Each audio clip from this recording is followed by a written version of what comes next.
saudara-saudari dan saudara yang terkasih dalam Tuhan, kita pantas bersyukur kepada Tuhan karena kita boleh merayakan ulang tahun Hari Kemerdekaan Republik Indonesia yang ke-75. Angka 75, usia 75 merupakan usia yang matang dan mantap bagi suatu negara untuk membangun dan menciptakan negara dan berbangsa yang adil, makmur, damai, sejahtera. Hidup di alam kemerdekaan menjadi suatu kebanggaan bagi kita karena martabat bangsa dan negara kita diakui oleh negara lain.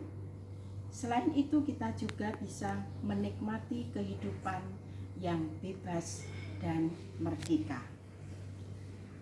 Kalau kita memaknai kata merdeka, rasanya bukan hanya sekedar suatu status kehidupan tanpa penjajah.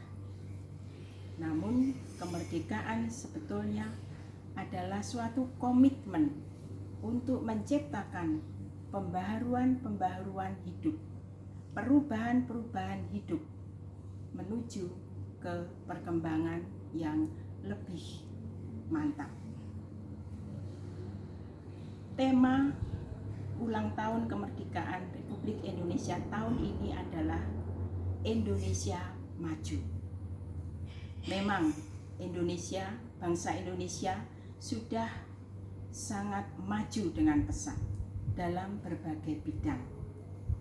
Namun hal ini bukan berarti bahwa kita berhenti berjuang, tetapi justru kita harus lebih giat lagi untuk berjuang memajukan bangsa, khususnya di dalam kita memasuki era milenial, di mana suatu era yang diwarnai dengan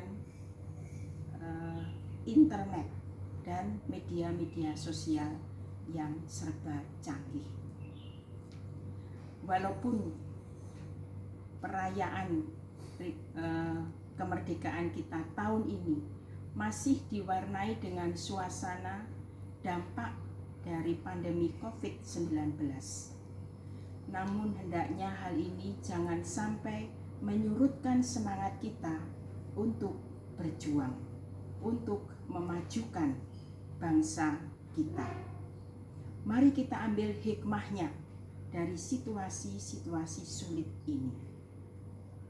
Dampak dari pandemi COVID-19, kita dihindarkan dari kerumunan-kerumunan, dihindarkan dari pertemuan-pertemuan, sehingga kita dipicu untuk menciptakan metode-metode baru, cara-cara baru di dalam kita belajar, bekerja, beribadah, dan berkomunikasi dalam bentuk-bentuk tertentu.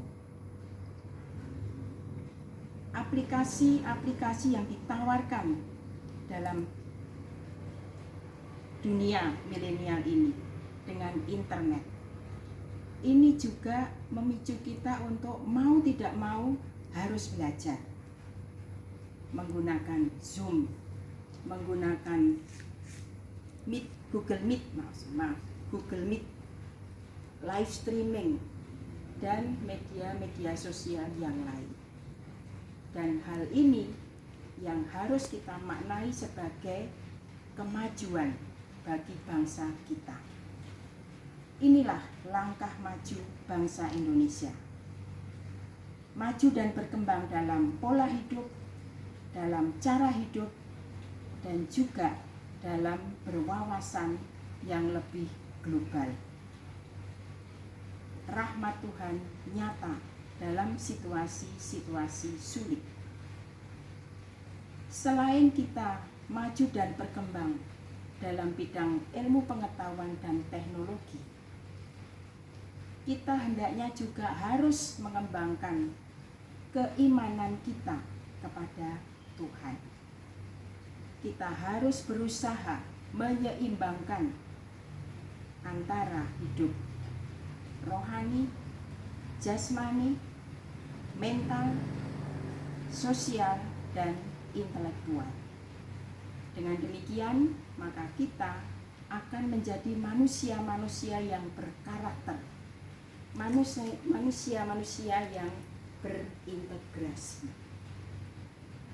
Melalui Injil Matius bab 22 ayat 17, Yesus dihadapkan pada pertanyaan yang menjebak. Bolehkah kita membayar pajak kepada kaisar atau tidak? Dengan bijaksana, Yesus menjawab, apa yang harus kamu serahkan kepada kaisar, serahkan kepada kaisar. Dan apa yang wajib kamu serahkan kepada Tuhan, serahkan kepada Tuhan. Artinya di sini kita sebagai pribadi harus taat pada aturan-aturan dan perintah Tuhan, sekaligus taat pada aturan-aturan dan perintah dari pemerintah. Kita menjadi manusia yang 100% Katolik dan 100% Indonesia. Saudara-saudari terkasih, mari kita bersama-sama berjuang, bekerja sama, bersatu dalam keragaman untuk memajukan dan mengembangkan kualitas hidup, keadilan, kedamaian, dan kesejahteraan bangsa Indonesia tercinta ini. Kita juga tetap harus berusaha terus-menerus mengikuti perkembangan zaman sesuai dengan tawaran-tawaran dunia, tetapi juga tetap harus berpegang dan mengembangkan iman dan kepercayaan kita. Dirgahayu kemerdekaan Republik Indonesia. Tuhan memberkati. Merdeka, merdeka, merdeka. Terima kasih.